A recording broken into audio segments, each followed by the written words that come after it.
Da da da da! What's my good cheer? Welcome, everybody. Let's give YouTube a couple of minutes to get those notifications out. In the meantime, if you've never popped into one of my lives before, hi, I'm Cindy. I explore the inside and the outside, and I'm looking at my funky hair today. It is what it is. I am just going to resort to my mug just to say it right off the hop, right? Great job. Great job. It's in that congratulating ourselves, it's in recognizing when we get something right. We are so quick to jump on ourselves and jump on others, right? When things aren't done properly. And that really brings me to something I wrote down today in my notes. What did I write down here? Ignorance is no excuse. This is something that my father said all the time. Whenever we were being reprimanded for doing something we shouldn't have been doing, right? When we were getting in trouble, we'd always come up, and me and my sisters were very creative. Remember, I come from a very dynamic family. It's like dodgeball, right? But we would always be very creative in those excuses as to why we did something, right? Or why we shouldn't get in trouble. And my father would always say, ignorance is no excuse. And that is 100% true. And especially because, again, today's our last day on this very, very important word, right? I specifically chose these two words, and I don't know how many of these words, and I've got a lot of them. I think I have almost 70 words, and we're going to choose 54 of these words, right? And we're going to bring them to the table and we're going to delve deep into them. Today, I was going to bring the next word. I don't know where in the topic of choice right now, but I'll say it right now. I was going to pick the next word for next week because we'll be back on Monday with the new word. But I want the new word to first come to the surface for me. And I want to present in the first conversation that we have on the word my first impression. So I would like to be sort of kind of like a blank slate and then see where maybe my lessons have taken me or share a story or something in who taught me that lesson, where I learned it from, whether it was from an experience or a conversation, whether it was from a YouTube video or a book, right? We draw our information from every source we possibly can, can't we? Right? In our hypervigilance, right? We'd like to think that not too much gets past us. And you'd be surprised. I am constantly being surprised by how much I don't know. And that's the daunting part. Let me fix my hair as usual. That's the daunting and the kind of the difficult part because when you're moving in that stream of being great yourself, and you have that realization or you see the evidence in your life or where you're at and in where you're striving and what you're striving for, that you can become disillusioned because again we want things yesterday, right? And then sometimes we'll beat ourselves up for not making the right choices. But the thing is, sometimes, right, when we make choices, we give up in the process of making these choices manifest in our lives, right? Sometimes we don't have the lesson, sometimes we don't have the experience, sometimes we don't have the resources, right? And no matter what those resources be, right? Whether they're financial, right? Maybe it's in that help that you think that you might need in the process. Maybe it's in that equipment. And in all honest truth, up until recently, I have been using my phone for every single piece of content that I've made. And I've been on these platforms since 2014, right? Okay, so we'll draw ourselves back into these choices, right? I want to tie up and explain a little bit why I think so much that choice and change belong together because of some of my evolutionary ideas. Yes, I have ideas. I evolutionary ideas that I think where man sits right now is a pattern that we have been doing consistently for decades, lifetimes possibly, right? And we are struggling in getting it right, at least for myself, right? And when we talk about choice, I have to say, up until recently, I didn't feel that I had much in the way of understanding that I had some permissions, that I could give myself permissions to think this deep, to question things, to think for myself, right?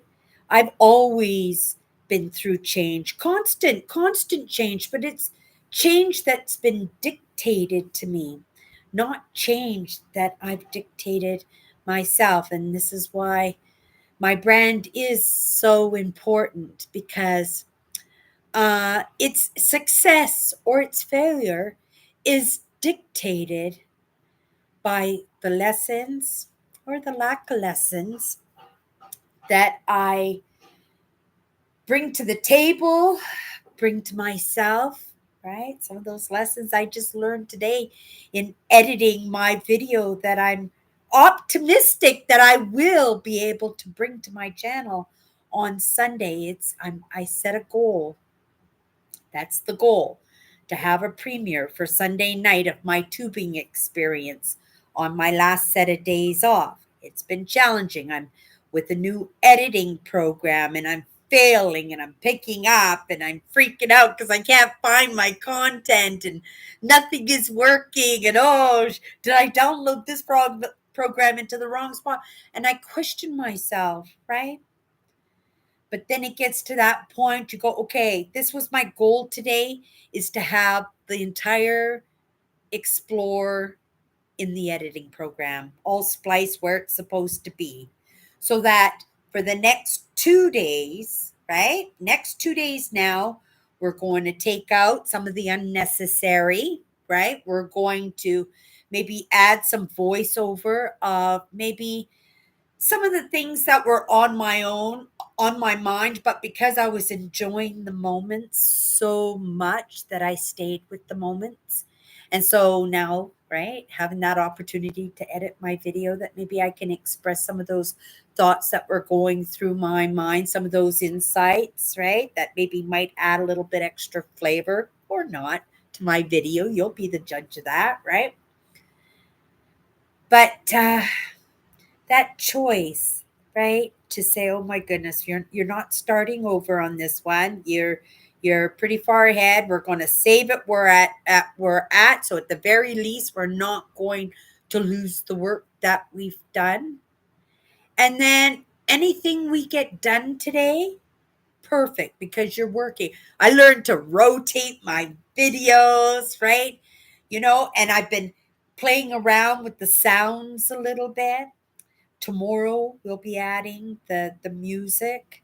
We'll be finding those spots where I can take out, Cindy likes to jibber jabber, take out some of that jibber jabber, right? And then just maybe put some music over it so you don't lose the beautiful landscapes, right? These choices that I'm making in my video is an attempt, knowing that, I have a few seconds to catch somebody's attention, right? That I'll be able to follow in my analytics and be able to see where people were starting to drop off, right? And for the most part, I think for what I bring to the table, where I drop off or where you might drop off is where, right, you're not quite getting me in the moment. And if that's the case at any time throughout this broadcast that you feel that way, go ahead. But it is my hopes that you'll give me another shot tomorrow, right? That you'll give me another shot tomorrow, because it is in practicing our craft that we get better at, right? Drumming up that courage, right? Making better choices, and not just making better choices, but when I talk about the courage, sometimes it's that, oh, Cindy, hit that live, just go live already, and we stall ourselves out, don't we? So we know that I, for myself, miss opportunities in my life, right? Because I hesitated, or I said, oh, I don't think so. I think, it's been a rough week. And it was a rough week last week, right? And my sister made me an offer. Do you want to go tubing with us? I didn't even think twice. I jumped on that opportunity, right? Because I know how I can devour myself, right? When it comes to my brand, this most important thing, right? And isn't that something to contemplate on? That's something. And I think too, it's not that the brand itself is so important, but it's the message that the brand brings. And it's in my choices of coming here every single day and maybe flubbering over the message I'm trying to get across, right?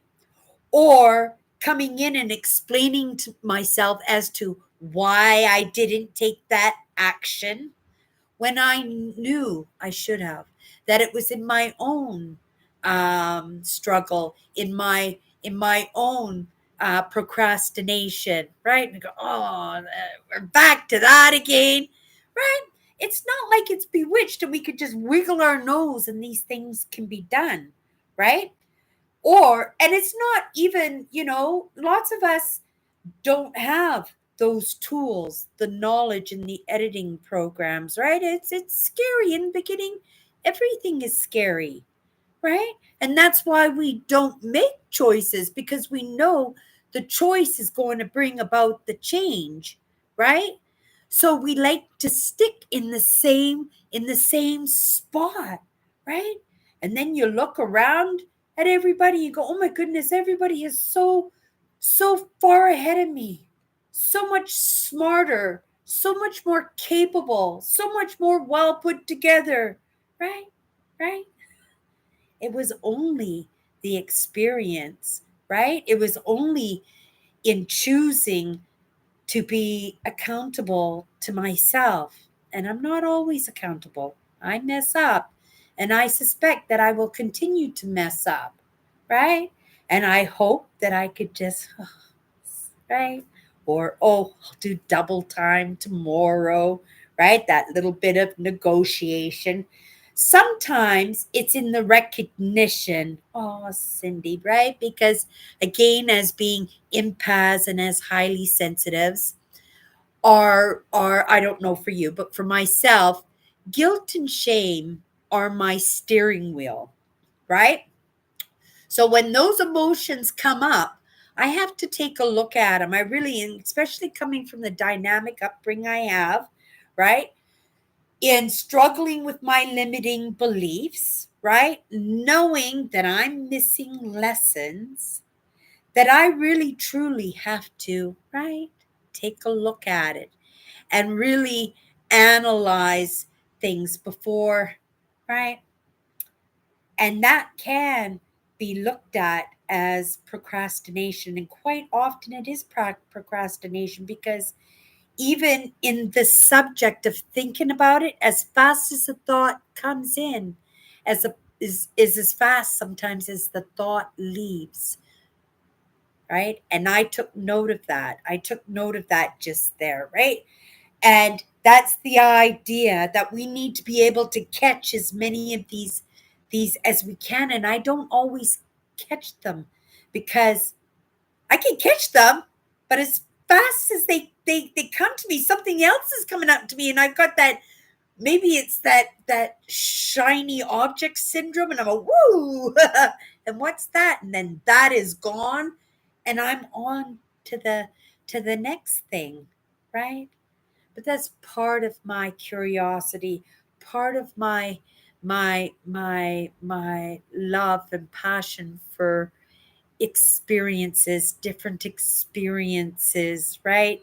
Maybe it's that ADHD. I suspect there's a little bit of that going on, but I can't label myself as ADHD because I have controlling traits. I have narcissistic traits. I have very well, we know Cindy's very empathic, right? So my emotions, right? This is the untangling of the wires that we're trying to do.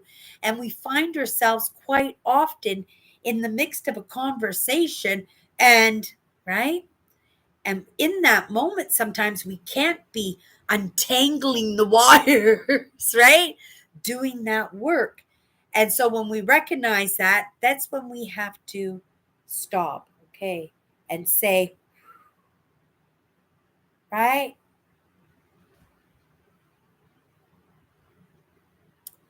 Right? Hyperactive, for sure, hyperactive. And that's our idea. And sometimes, of not being seen and not being heard, right?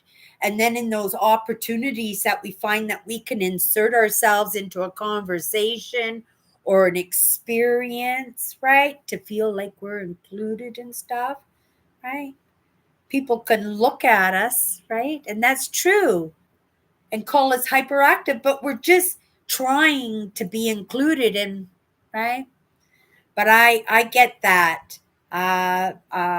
Lots of times in my limiting beliefs, I was dealing a lot with rejection. I was a very obese child, and I was coming from, when I say I came from a dynamic family, I had issues at home, but at the same time of going to school, I couldn't relay that because in my programming I was taught not to talk about my problems at school. But then again, right? The kids can pick things up and they don't know what it is, but they pick it up and you're singled out. And then you're getting it at both ends, right? Now, I don't know how I trailed off to that, but that was my friend Sharon popping in to my live. Thank you so much, Sharon, for popping in.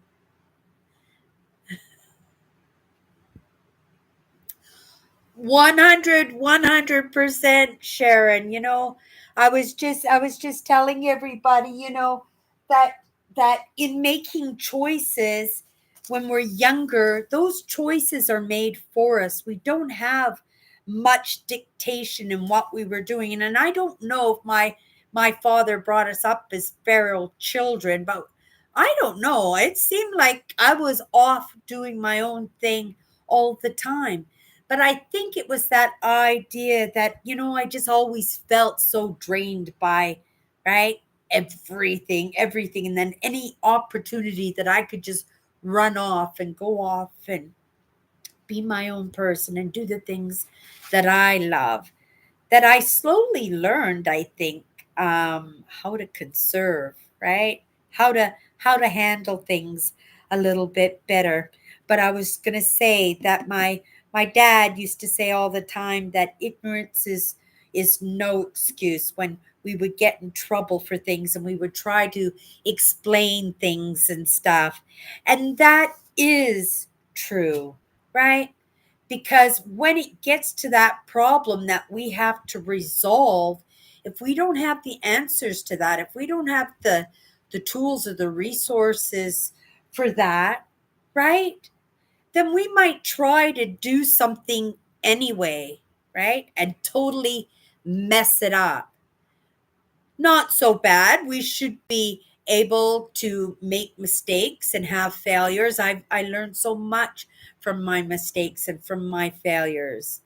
But I've always chosen to do that on my own, right? I don't want to bring others down with me, if that makes sense, because what if I did make a bad choice, right? It gets me to that point where I just didn't do something, failed in my movement, but it caused somebody else, right? It caused maybe somebody some money, maybe it cost somebody their time, their frustration, or even worse, what if it was a terrible, terrible mistake and it cost somebody's um, bodily well being in that? So it's in that accountability, in thinking, in our choices, right? How important it was for me to come across this little tidbit. And right, as I have moved, I've always tried to keep this in mind, right? Understanding that this relationship that I have on YouTube, I want to go on with it for a long time, right? And because of the Barack law, rules and regulations, and how we play fairly and play well, play healthily, right? So that nobody is being harmed in any way in this, right? And we have to remember that YouTube is tied up with the rules too. So I have to think of my relationship with YouTube, right? Because again, ignorance is no excuse, right? Because those were in the rules and regulations and the policies that YouTube have, right? And it's in my failure for not choosing to absorb that information that was readily given to me and is still there at any time, that I could just go in and review everything. And I'm going to have to make sure that I go in, right? I've been on these platforms since 2014, but that doesn't mean that things have not changed, right? Things are consistently changing all the time. And that's a good thing, because that means I'm making choices. Whether or not those are good choices, right? They might be good choices for me, but maybe not good choices for you, right? You and your buddy are standing on the bridge and he's got a bungee rope tied around his waist, right? And you're standing there on the edge of the bridge with him and he's going, jump, right? Are you going to jump? Right? Not without those tools, not without that safety gear, not without that knowledge, right? We have to absorb, and as highly sensitives, right? And as empathics, right? We have to make sure that we do look at things and make sure that there are choices, right? And not the choices that are being constantly dictated to us, right? Right? And lots of times in that dictation, because we want to feel like we belong, we want to feel like we're welcomed, right? That lots of times we accommodate that, right? Because we don't like to rock the boat, right? We don't like to cause waves. Maybe we do like to rock the boat. Maybe we do like to cause waves, but because of the programming, we don't. In which case, that would just leave a lot of static in our system, wouldn't it? Right? Because you're not able to release that frustration or that anger or that questioning, fear, guilt, shame, whatever that emotion is. Stifling it inside is the absolute worst thing you can possibly do. I find for myself hashing it over, right? I don't always like what I see, what I learn when I roll things in my mouth, when I digest things, right? And I'm not quickly to assume, right? I roll with the serendipities and the miracles and the breadcrumbing, right? That intuition, I get it. But at the same time, in my hypervigilance, I have to make sure that it's good in that movement, not just for myself, right? But for those other parts of me. And not only for that, but it's the people and the incidences and the conversations that it's going to merge with, right? And that could be in your network, right? It could be in your mentorship or who you're mentoring to, right? It's It's out there, whether or not we take good influence or bad influence, it's in our choices, right? And as highly sensitives, we have to be very careful. I have to be very careful because we so want to be a part of it, don't we? We so want to be seen. We so want to be heard. We so want to belong, right? We so want to understand. So we want to be around others. And because we usually don't have a lot of people in our lives as highly sensitives, as empathics, right? Because it's just too hard on the system, right? I go to work, I do my job, but when my job is done, that time is mine, right? And I'm creating through my choices what I'm going to do with that time. And that time I choose to put into my brand. I choose to put it into me. And when I see that change in myself, and let's go back to what I said last week about change. Sometimes we don't see that change, right? Sometimes we have to look back a little bit in order to notice the difference because we want things yesterday, right? Oh my goodness, I thought I was going to be a YouTube superstar, and I have to say, 6, 7 years ago. But you don't know truly what you want in your life until you experience, until you try things, right? It's how I know my passions for mindset, for Mother Nature, and for history, and for understanding emotions, right? And that is the biggest gift that I could ever ask for, right? Because those are choices that I made for myself. I chose those, right? Nobody is making choices for my life. People can be included in my life and I can draw them in, but those choices have to be mine.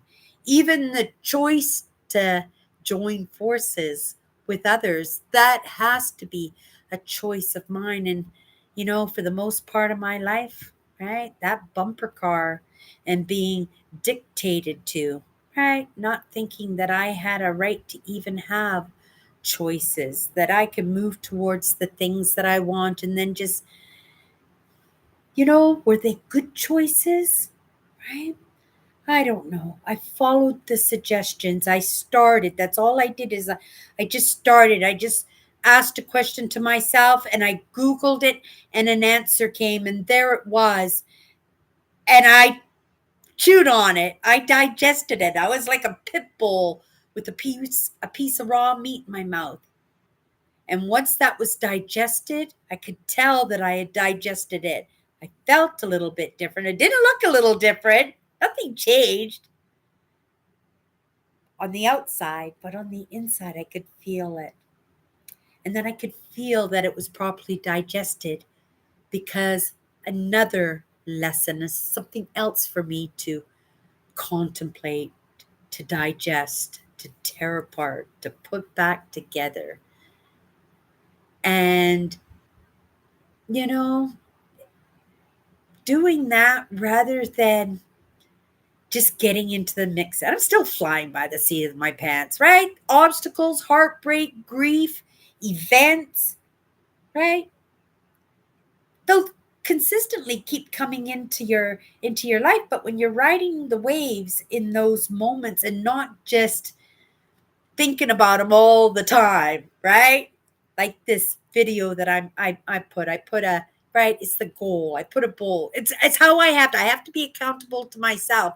So I set the challenge to myself to see if I could get a video up on Sunday. Sharon, I hope you show up. Oh, Melvin's here too. What do you want, Melvin? Tell me, Melvin, what do you want? Melvin says, I know what I want, Cindy. What do you want, Melvin? Tell me, dear. I'm laughing only because I'm trying to think what's going on in Melvin's head and knowing Melvin a little bit. And I me just giving him permission to tell me, right? And maybe I'm wrong, right? maybe it will be deep. It would have been deep anyway because he's very passionate about his passions. But those are his choices. And me and Malvin are friends because we allow each other. A female cohabitator. Well, my goodness, Malvin, are you doing anything in your choices to get you to that point? And you're thinking, oh my goodness, that's the most scariest thing in the whole world. But the thing is, Cindy works in baby steps, right? So, what is the smallest thing, right? Actually saying it right now, right? Because what you think about is realized. So, if that's what you want, Malvin, you move towards that. But you got to be very careful that when you choose, right? When you choose, because make sure that you're making that choice. Don't allow somebody to choose you and come in for the kill and right and turn our beautiful, magnificent, full of ideas, Melvin, into something that he's not, right? That when he comes into our lives, that we might not recognize Melvin. Why? Because somebody projected onto him and because Melvin wanted to be needed, wanted to be seen, right?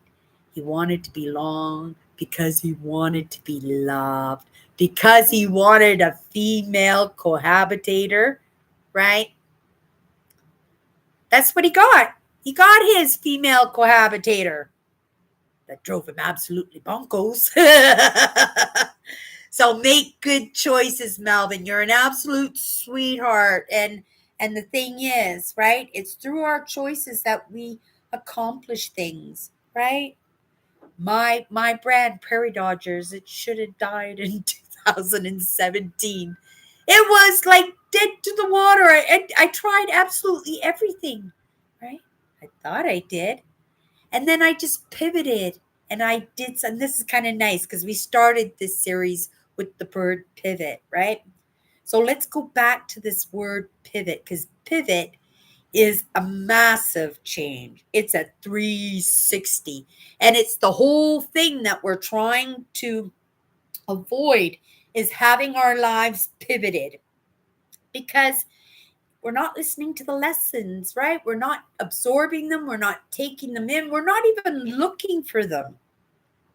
So when these 360s, when these magnificent or unmagnificent moments happen in our lives, we are not prepared for them. And we have to ride those waves. And our capability in being able to handle those waves are specifically related to the lessons that we take in, right? And so it's always in our choices, right? And we don't have to be afraid to make different choices. That's the point because the choices that got us into the situation to start with, did that do us any good? Those things that just dropped into our lives and just made a mess of our lives that just kind of seemed to stick around our entire lives, right? We didn't make a different choice, right?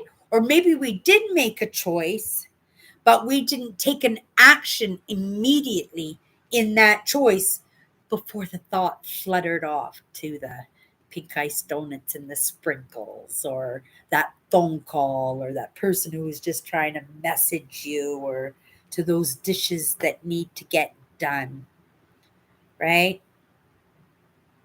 And those things still need to get done. Those are still choices that we have to make.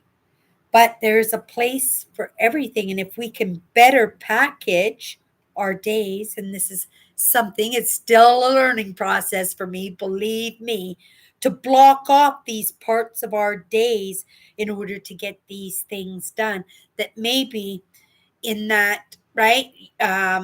Sharon was saying that hyperactive child, that we're trying to go into projects, we're trying to get things done, but because we're so hyperactive, we can't sit down. We can't put that time into it, right? That's why I usually have a few things going on at the same time, because I know that I'm going to get bored, right? And then I'm going to, right, either mess up, or I'm going to delve into the pink ice donuts with the sprinkles. We're talking for you, could be alcohol or drugs or shopping or sex or house cleaning, or, right? It could be one of a gazillion things, right? But I have to make sure that I have a few things that I'm doing all the time, so that when I feel that this is right, we talk about the system going, oh, and it starts to go like this, then I know, okay, Cindy, right? Stop it. You're not going to do yourself any good. You're just going to get yourself frustrated. It's going to ruin the rest of your day, right? Those dishes need to be done. That laundry needs to be done. You can send off those texts, right? You can do something else. You can go for a walk and get some fresh air.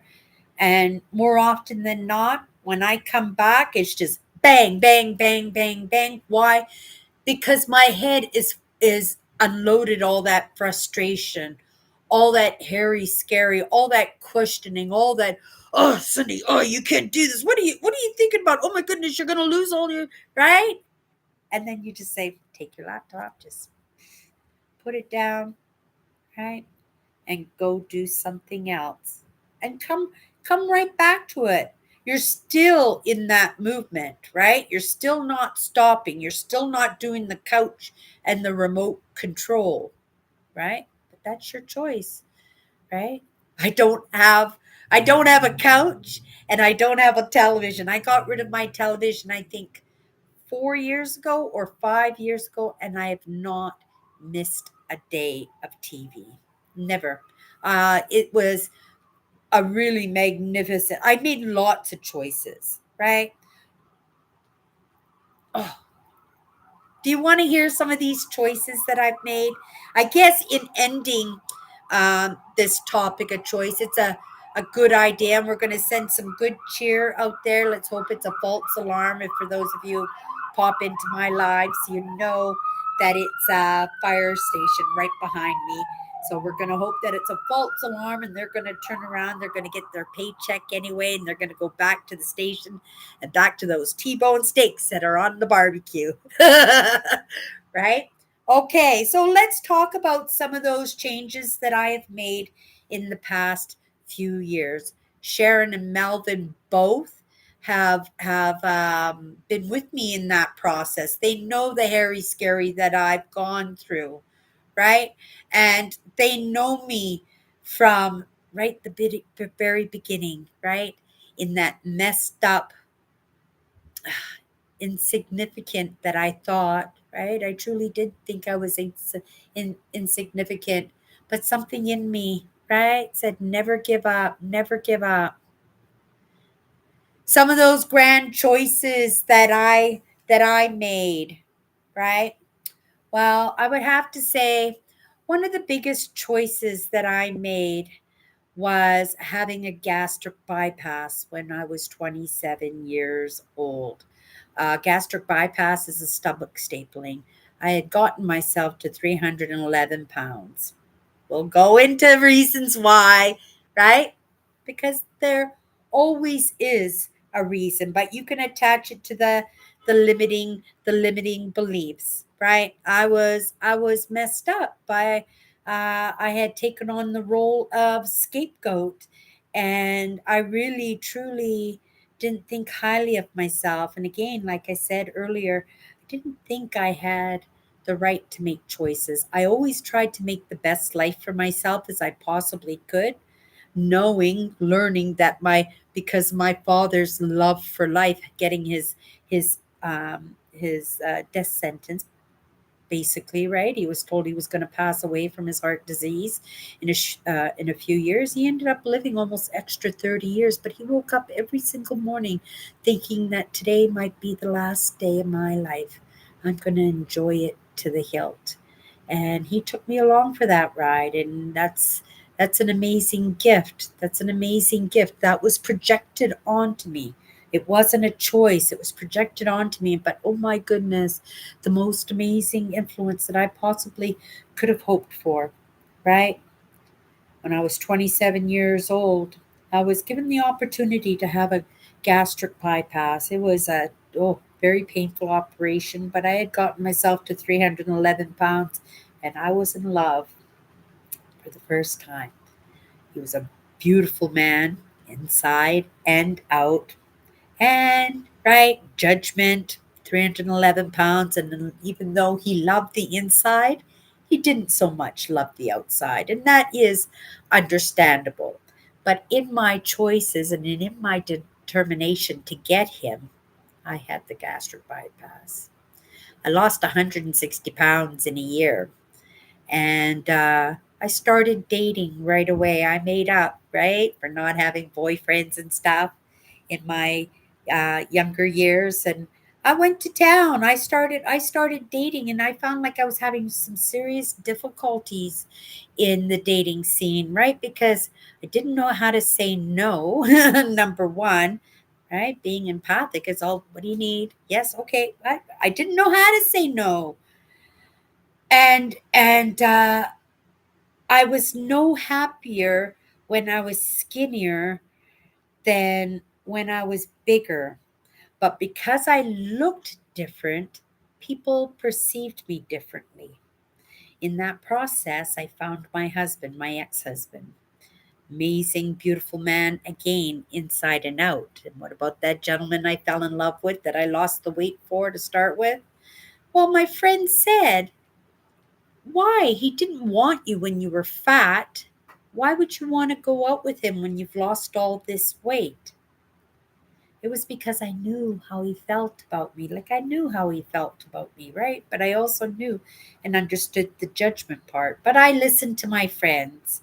And in that process, I met my husband and I fell in love again.